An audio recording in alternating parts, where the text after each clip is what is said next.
Okay, let's get back to completing our home component. Now for the home component, we need something like this. So first of all, we need featured products, and by featured products means simply we are picking random products from the database and displaying it over here. This way, each time you visit this page, the products are going to be different. Not only that, different customers will be seeing different products because over here the products are displayed in random order. Let me just give you a demo. So let me refresh this page. Now see, the images have changed, the products have changed. So this is what the feature product is doing, and basically this way we are keeping our website non-static. So every time the customer comes and visits this website, they will see something different on the home page. Next, over here we are displaying new arrivals, so basically the most recently added products to our inventory. This part is also dynamic, but compared to the feature product, it's going to be relatively static because new products are not added as frequently. Okay, so this is the basic goal of this video. So let's get to it. Okay, now the first thing that we have to think about is where are we going to request these products from our backend, from our database? Because this is our home page, so we are going to our home component. Okay, so this is our home page. So this is the PHP class file associated with this component, and this is the blade file. Now let's go to our class file. Over here, first of all, we are going to create two public properties. Let's give them name featured, and for the next one, let's give it name new arrivals. Now let's create a mount function, that is the constructor function for the Livewire components. So public function mount. This mount function is also called a lifecycle hook. So basically, Livewire component goes through different lifecycle phases or stages, just like the life cycle of a butterfly or a mosquito. Similarly, each component goes through different lifecycle stages, and each of these stages is called hooks. So this particular stage, where the component is being rendered on the web page for the very first time, that is, this component is being initialized and created. At that time, we execute this mount hook or the constructor function. So we also call it mount lifecycle hook. Okay. Now over here, we have to take two parameters. So featured and new arrivals. Now inside the body of this mount hook, we are going to initialize these public properties. So basically, we are going to contact with our product database table, which is basically a model over here. So product. Now next we are going to request product in random order. So the function that we have to call is in random order. Now since this in random order will fetch the products in random order, but it won't return those products. So to make it return those products and store it in this featured variable, we have to chain it with the get method. Now it's complaining that this type is undefined. So let's import this class. Class is imported, app models product. Okay. Next, let's copy paste it. Change the name from featured to new arrivals. And over here, since we are interested in the most latest products, so the function that we are using is latest. Now this will return the most latest products according to the created add dates. So obviously the newly inserted products will have the most recent created add dates. Contains the most recently added products. I have forgotten one thing. That is, I have actually missed the part where I'm supposed to limit this result set up to only 4 products. So currently this featured property contains all the products in random order, and new arrivals also contains all the products but the most recently added products at the top and the oldest product at the bottom. But we are not interested in getting all the products. We are only interested in getting just 4 products. So we have to chain another method before getting this get method. So we are going to call limit and put 4 over here. There is another method as well that we can also use. Instead of limit, we can use a method called take. Both will do the same job. So let's stick with the limit method. Okay. Now since these are public properties, so they are already available in the home blade file. So over here we can now display those products. So let's put h2 featured products and Let's display featured, and again h2 new arrivals and display new arrivals. That's it.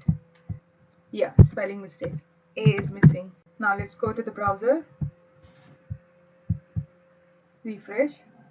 Unable to resolve dependency featured, basically. So the thing is this, for our mount hook, we are saying that it takes 2 parameters, but we are not passing any data to it.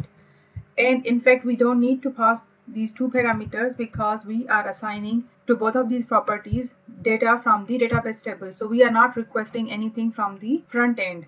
Hence, there was no need to provide these parameters in the first place. So it was complaining that this dependency is not resolved. These 2 parameters were the dependencies of this mount function, and we were not providing any values for those 2 parameters. So hopefully this problem is resolved now. Refresh.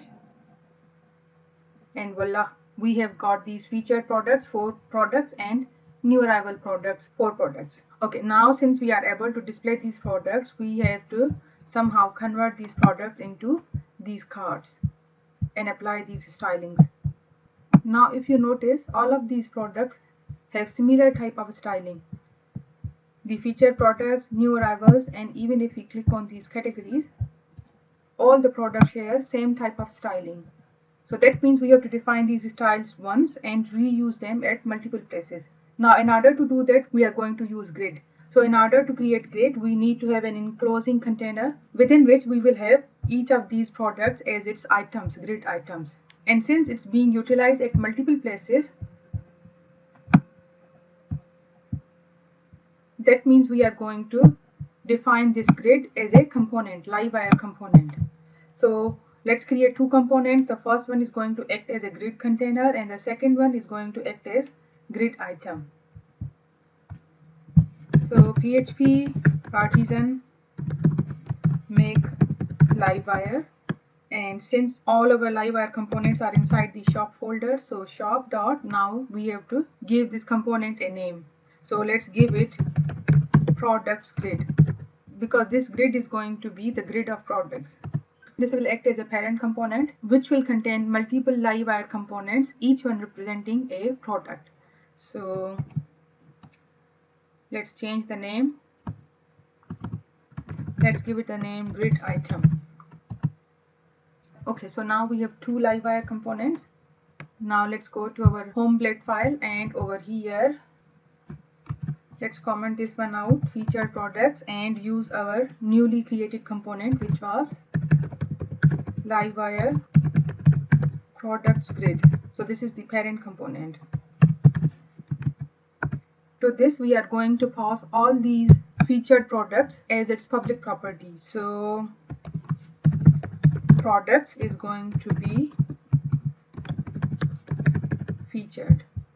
Now let's copy this and over here paste it over here as well. Now over here, instead of passing the featured variable, let's pass new arrivals. Now if you notice, we are using same Livewire component called products grid twice over here. So when a Livewire component is present more than once on any blade page, we have to help Livewire uniquely identifying these products, such that if any of these components changes, Livewire is able to track those changes and update that particular component. Otherwise Livewire will be confused which component got changed and it needs to be updated. So we have to help Livewire over here. And to help Livewire, we have to assign each of these components unique identifications. So to assign each of these Livewire components unique identifications, the directive that Livewire provides is wire : wire, and over here we have to give it some unique name. So for the first one, let's give it a name featured, which matches this data variable that it contains, and for the second one, let's give it the name new arrivals. These name doesn't need to match these variables, but I'm going to be consistent, so I'm going to match these unique keys to these variables that we are passing. That also reminds me, it's actually not wire, it's actually key. So the long version is wire : key, or in the Livewire 3 you can simply write it like this, wire key, and over here let's replace it with key as well. So you can either write wire : key or just : key. So these are unique keys. Now because of these unique keys, Livewire is able to uniquely identify and track each of these components without any problem. Okay, now obviously this won't work at the moment because we are passing this data, but we aren't accepting this data in the component file associated with this products grid. So let's go to the products grid component file and make sure that we accept this data. So products grid, let's create a public property. The variable name is products. Now we have to create mount hook. So public function mount, and it has to accept this product as a parameter. So products. Now inside the body of this mount hook, we have to assign these products that we have received as a parameter or as a dependency to this public property. So products equals the products that we have received. Okay, now this way this products is already available in the products grid blade file. So now let's go to this products grid blade file, and over here for the time being simply display whatever we receive. So products.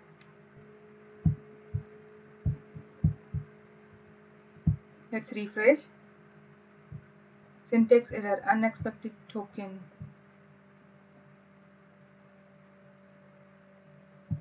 Oh, over here we can't use this hyphen. Okay.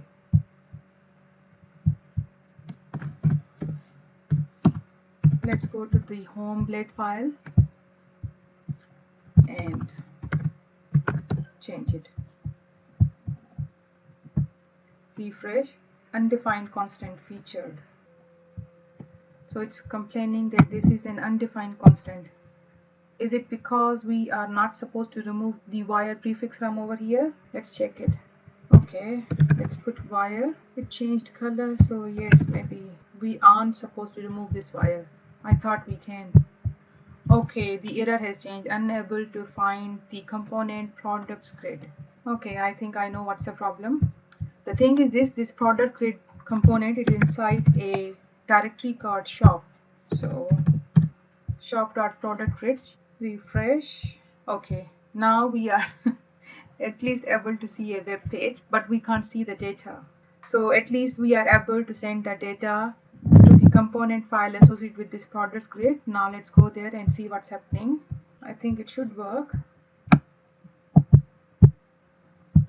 Let's put some text and see what's happening. Okay, so why wasn't it working earlier? Sometimes cache data is served, so that's why we weren't able to see the data. So you have to basically refresh the page multiple times. So okay, so we are done with the first part, that is we are able to send the data to the parent grid container. Now from there we have to send each of these products to child component, which we gave the name grid item.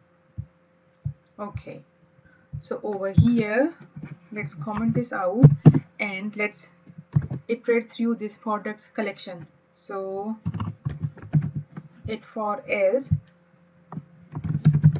product is product. Now let's pass this product to the grid item component. So livewire colon shop dot grid item product equals product, and let's give it a key because it's a for loop, so that means multiple components of type grid item are going to be displayed over here. So wire key equals, now what kind of value can we give this one? So the one possibility can be we can give this one product ID, because product ID is unique for each product, hence each key is going to be unique. We can also use another unique column from our table called created at. I'm going to go with that one. So this way we will not have any problem with the uniqueness of the keys. Okay, now we have to make sure that this grid item component accepts this product as its public property. So we have to go to grid item. Grid item. Let's create a public property product.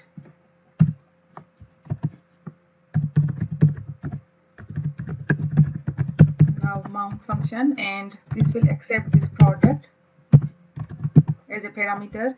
Now in order to avoid manually fetching data from the database, let's type in it with the product.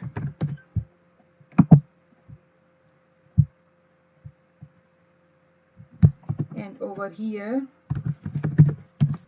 this product equals product. Now let's go to the blade file associated with this component. So grid item, and over here, for the time being, let's just display the product, whole product. Okay. Okay, so what could be the problem this time?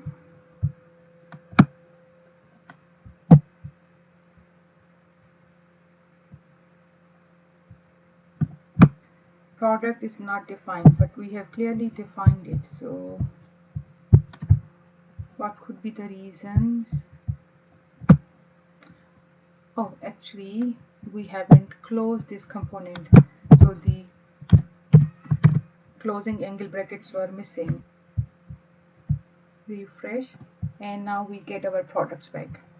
Okay, so now we are able to pass the products to the parent component, which is called product grid, and from there each of these products is being sent to another child component, which is called grid item, and those grid items are basically displaying these products individually.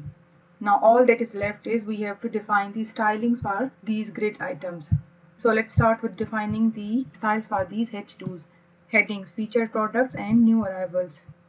Since they are inside the home page, I think so. Okay, yeah, H2.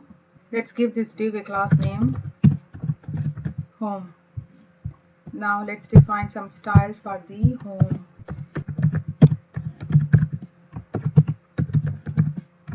Let's give it width 100%, so whatever is the width of the parent, that's it. Now let's move on to home H2. Text transform, capitalize. Font size is, let's make it 4 rem. Text align center. Okay. Margin top bottom, let's give it 3 rem, and left and right 0. For the color, we are going to use, what was the color that we have defined? Let's go to the layout page.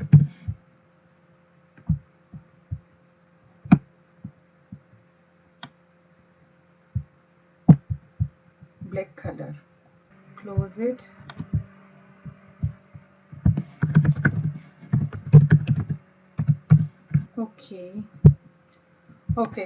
Okay, for the time being that's enough styling. Now let's move on to the cards. So first of all, we have to go to the parent where we are defining the grid container. So over here, product grid. Our empty directive is empty, so let's put in a paragraph first. No contents to display. Now let's define the styles. Let's give it class name for products grid. Let's give it display is grid. Grid template columns. Repeat. Auto fit. Min max. So the minimum we are going to give it 30 rems, and the max is going to be 1 FR. F5. Okay, so they are in a single row now. Now the rest of the styling we are going to define with the grid items. Let's give it width 100%. Okay, now let's go to grid items. So over here, first of all, we have to display the product name, but before that we need an image. So actually we need an image element, and in the source we are going to use asset function of the Laravel, and the path is going to come from product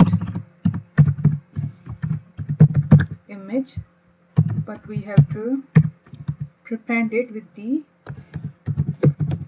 this is storage path. This is the path from where it will start looking for this image. The rest of the path is provided through this one. So first of all, let's test it out. Okay, good, we are able to see the products images. Okay, let's remove this. Then product name, product price,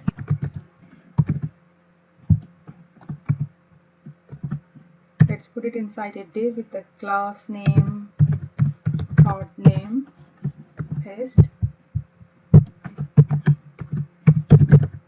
prod price, paste back. Okay, we need description as well. Prod description, product description. Okay, so this is the data that we are initially displaying, and then when we hover over these cards, this add to cart appears. For that add to cart button, let's create an anchor tag with the class name add to basket.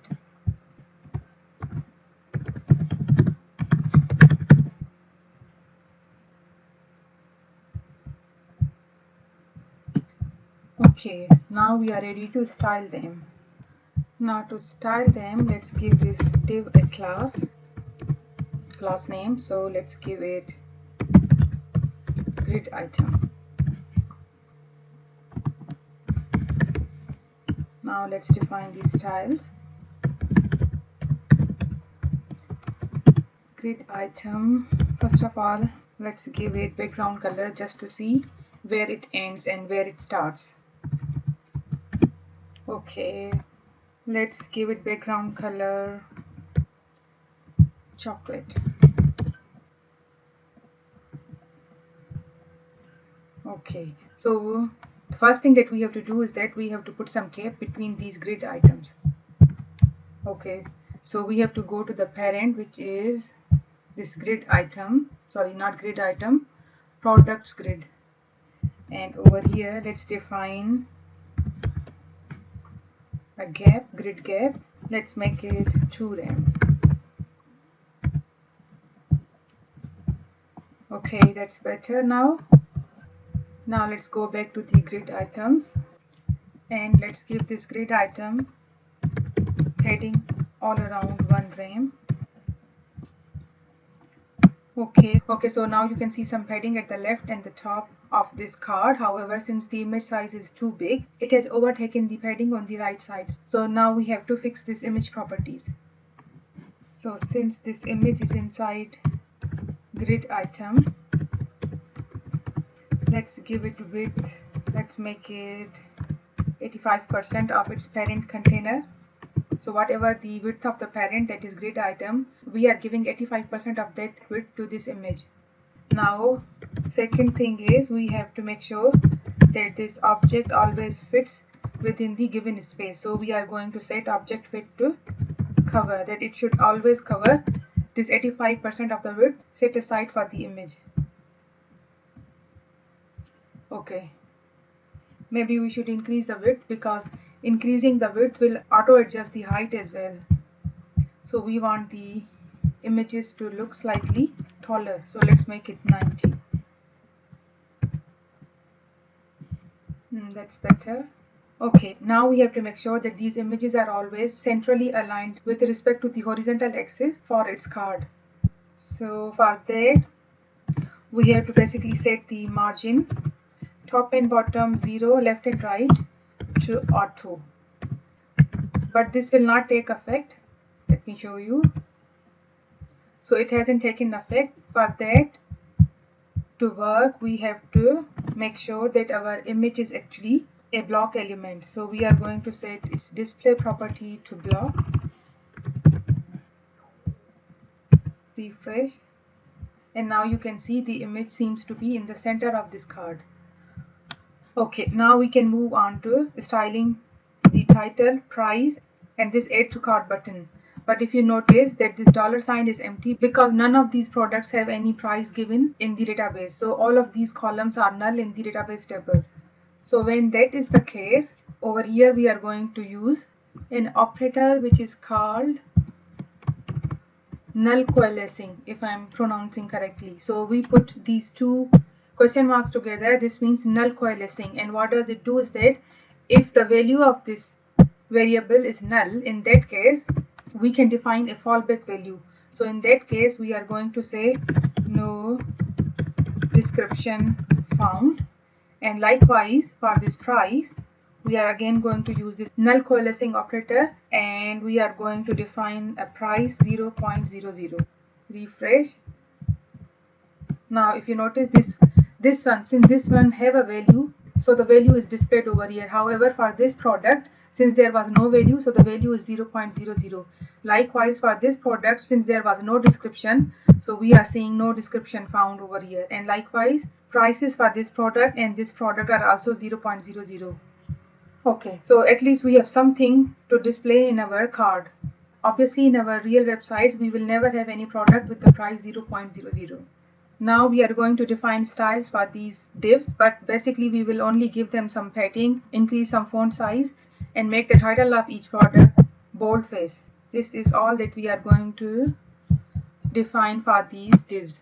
Okay, so for grid item divs, let's give it font size 1.5 frame, and let's give it padding top and bottom, let's make it 0.8 frame or 1 frame, and left and right make it 0.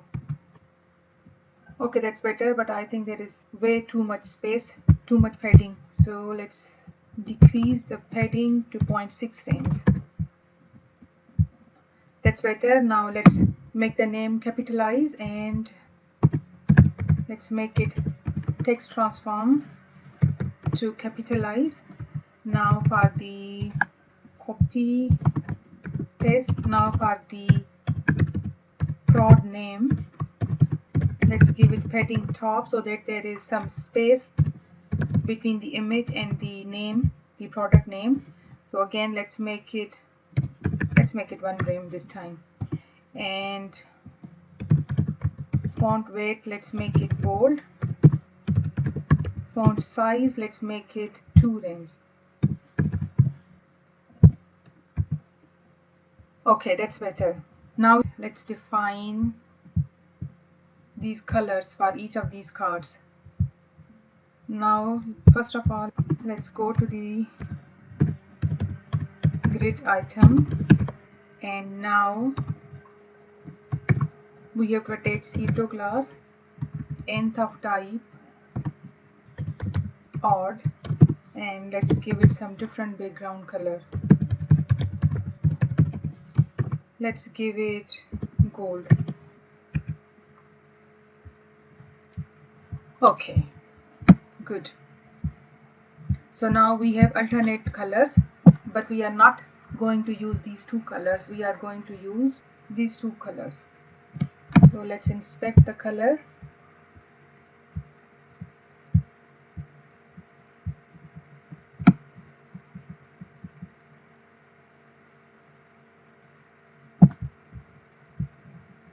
Okay, so this is the color. Copy, paste. It's not this color.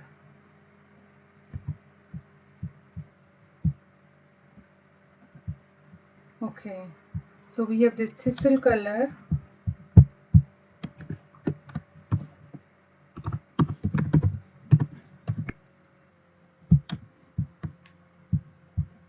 Okay, so this is thistle color, and for this one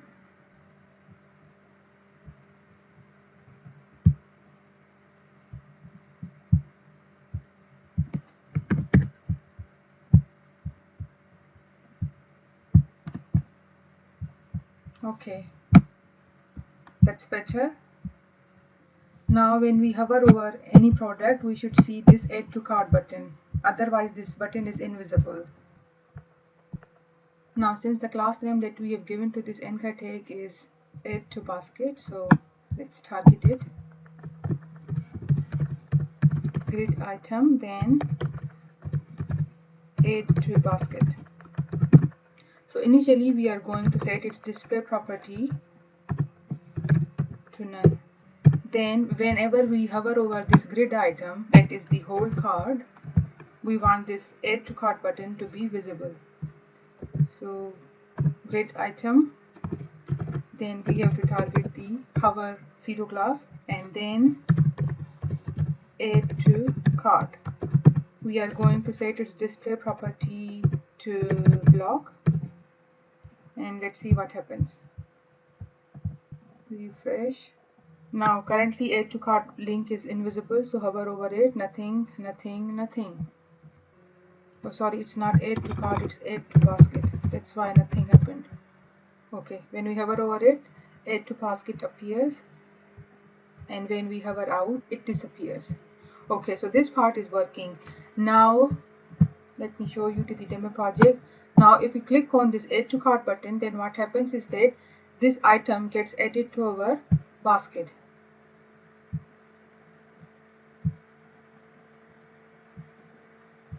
Product with ID 6 added to the basket, added to the cart. Okay, and we can see, okay, because I clicked it twice. Okay, and we can see this one appearing over our cart. That means we have one unique item in the cart. So eventually we have to define similar logic over here, but since we haven't got there so far, so for the time being what I am going to do is that whenever we click on this add to cart, we should at least see this alert box which will tell us that the product has been successfully added. So for the time being, it will just be a message. The product will not have actually added to the cart because this cart doesn't exist in our backend yet, but at least we will be able to see that message. And why this is important? That's because we are going to learn a new way of defining event listeners and event handlers using Livewire components. So if we don't have these Livewire components, we would have to basically go to our JavaScript file and associate an event listener with this add to cart anchor tag and define a callback function which will be the event handler associated with that event. But now since when we are using Livewire, we don't have to define this logic through JavaScript. Our Livewire components are going to do that for us. So let's see how. First of all, we have go back to our anchor tag, and over here let's remove this href because we won't be using this href to jump to some other page. Okay, so now over here we have to define an event listener. To define an event listener in Livewire way, we have to attach another directive which is called wire : and the event listener is click. Basically we are interested in whenever this anchor tag gets clicked. So when this happens, we want following event handler to get executed. So the event handler, let's give the name of that event handler add to basket. Currently this event handler doesn't exist. We have to define this event handler. So we are going to define this event handler in the class file associated with this component, which is grid item. So over here we are going to define a public function with the same name, add to basket, and in here we have to define all the logic that should execute when add to basket button gets clicked. Currently we don't know what that logic will be, so for the time being what I want to do is that I want to just display that alert message that we saw in our demo project, that the item got added to the basket. Now this part is supposed to be JavaScript because the alert is actually a JavaScript alert, and we are over here in PHP. So how are we going to define that JavaScript section within this PHP code? To do that, we are going to use this and a method called JS. So this method, what it will do is that basically we have to provide a JavaScript expression as a string to this function. So whatever JavaScript expression you want to be executed, you are going to provide the JavaScript expression but as a string. So the actual message or the JavaScript expression that we want to execute is an alert function. Product is added to the basket. So this is the message that we want to see in an alert box, but we have to put it in quotations because this is actually a string to this JS function. Okay, so what will happen is that whenever we click on this add to basket button or anchor tag, this click event will get triggered, and when this event gets triggered, this function in the PHP class associated with this component will execute. And what this function is doing, basically it's returning a snippet of JavaScript that needs to be executed in the front end. That's it. Okay, now let's refresh it. Now let's hover over any of the items and click on the add to basket, but there is a problem. If you notice, this has been turned into a normal text. That's because we were not supposed to remove this href. Hopefully it will turn into an anchor tag, a clickable anchor tag once more. Okay, good. Now you can see it's slightly bluish, that means it's a link. Now when we click on it, we should see that message, but there is one more problem. But let's click on it, and the whole page got refreshed. So first of all, we didn't want this whole page to get refreshed. What's the point of using Livewire components if the whole page gets reloaded again? And the other thing is that because the page got reloaded, but the alert message was sent for the previous page, the one before the reloading part, so that alert message also got lost. So in order to avoid that, what we are going to do is that we want to attach another modifier to this click event, which is prevent, just like we have prevent default in JavaScript. So we have similar modifiers for the event listeners in Livewire. So basically we want to prevent the normal behavior of anchor tag. So whenever an anchor tag is clicked, the default behavior is that whatever URL you provide over here, we get directed to that web page. And when there is nothing over here, the page itself gets reloaded. So we want to prevent that default behavior. That's why we have attached this modifier. We call it modifier because this is modifying the normal behavior associated with this anchor tag. Okay, let's refresh and let's try one more time. Add to basket, and we get the message product is added to the basket. Okay, and if you notice, the page didn't get reloaded. Okay, so this is the logic associated with our add to cart button, but now we have to define a little bit more CSS styling to convert this link into a button.